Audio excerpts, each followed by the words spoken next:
I always thought marriage was about trust. Not the kind of trust where you simply assume your partner is faithful, but the kind that runs deeper, the kind where you just know that no matter what happens, the person you built a life with is on your side. The kind of trust that makes you feel safe, even when everything else in the world feels uncertain. I thought Rachel and I had that. Turns out, I was wrong. Looking back, I see the signs. I should have seen them then, but when you love someone, you convince yourself that things are fine, even when your gut tells you otherwise. At first, it was small things. She started working late more often, sometimes without a real explanation. Her phone, once carelessly left on the counter, was now always face down, notifications hidden. When she kissed me goodbye in the mornings, it felt different, perfunctory, like a chore. But the real gut punch? Our anniversary. 12 years together, and instead of celebrating, she was packing a suitcase for a work trip.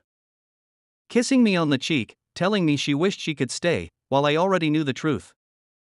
That work trip had nothing to do with work. The signs had been there for months, but the final nail in the coffin came 2 weeks ago. I was at home, scrolling mindlessly through my phone, when a text came in from Tom, a buddy of mine from college. Tom, hey, man. I wasn't sure if I should tell you this, but I saw Rachel at the airport yesterday. She wasn't alone. My heart rate kicked up, my fingers suddenly stiff as I read the message. Before I could even process what he was saying, another text came through. Tom, image attached. I tapped the image, and there it was. Rachel.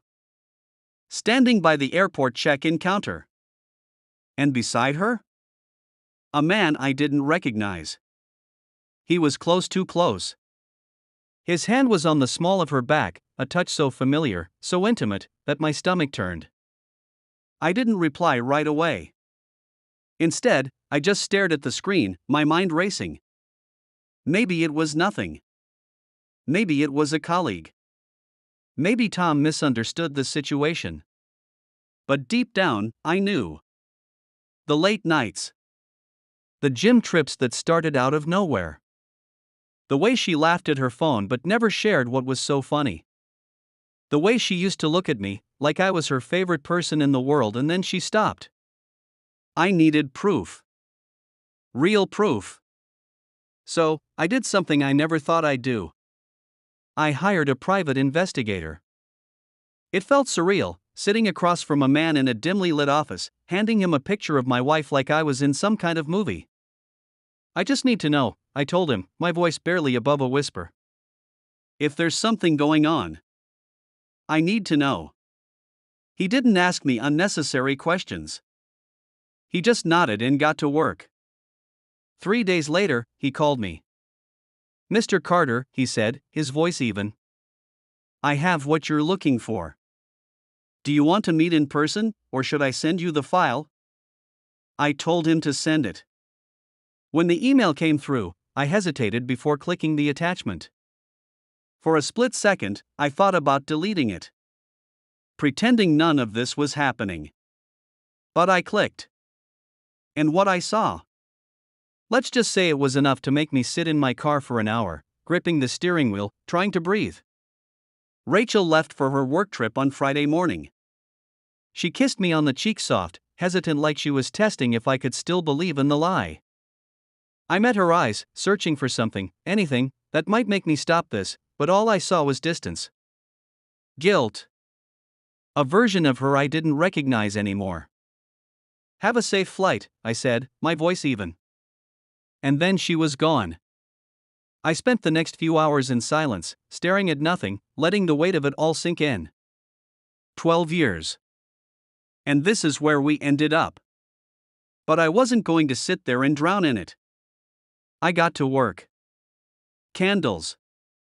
Roses. A beautifully set table.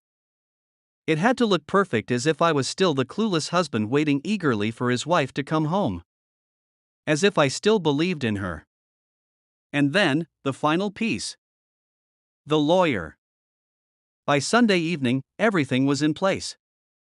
The house smelled like roses, the soft flicker of candlelight making the dining room glow. I sat at the head of the table, a glass of wine in my hand, and waited. Then, the sound of keys jingling. The door creaked open. Rachel stepped inside, dropping her bags by the door. Her hair was slightly messy, her clothes wrinkled from travel. She looked tired or maybe just drained from spending a weekend with him. She took one step forward and froze. Her eyes swept over the table, the candles, the flowers, before landing on me. Oh. She let out a nervous laugh, pushing a stray lock of hair behind her ear. What's all this? I gestured to the table. Happy anniversary. Her face paled. A flicker of panic flashed in her eyes, but she covered it with a weak smile. Oh my God. She rubbed her forehead. I'm so sorry. Work was just. Right, I cut in, my voice calm. Work. Her lips parted, but no words came out. That's when he stood up, the lawyer, who had been waiting in the corner, silent until now. He straightened his suit, picked up a thick manila envelope, and stepped forward. Mrs. Carter, he said smoothly, placing the envelope on the table. This is for you. Rachel's gaze darted between me and the lawyer. What? What is this? A divorce, I said simply. The color drained from her face.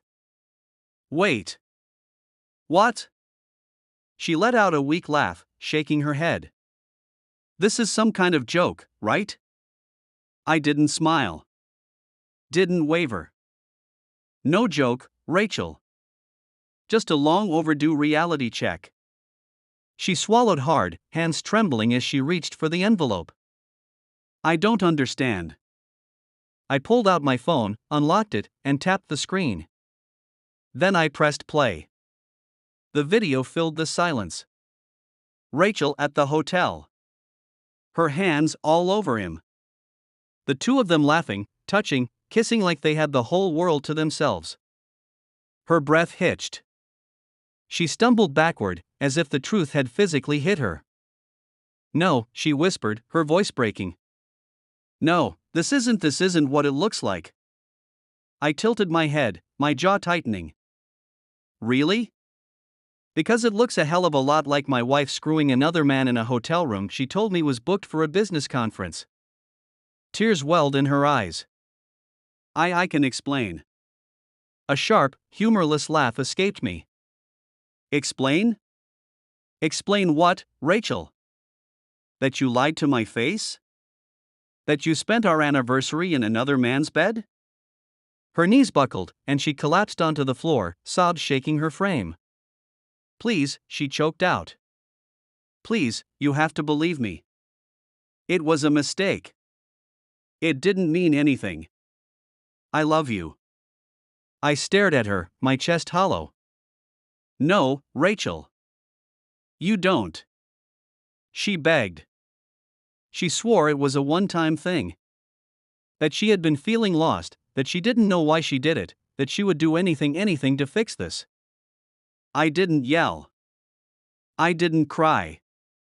I just stood there, watching the woman I once loved unravel in front of me. It was strange, really. I thought I'd feel rage. Maybe even satisfaction. But all I felt was tired. The weight of it all settled on me, pressing down until there was nothing left to feel. I picked up the divorce papers and slid them across the table. Sign them, I said, my voice steady. And we can make this as painless as possible.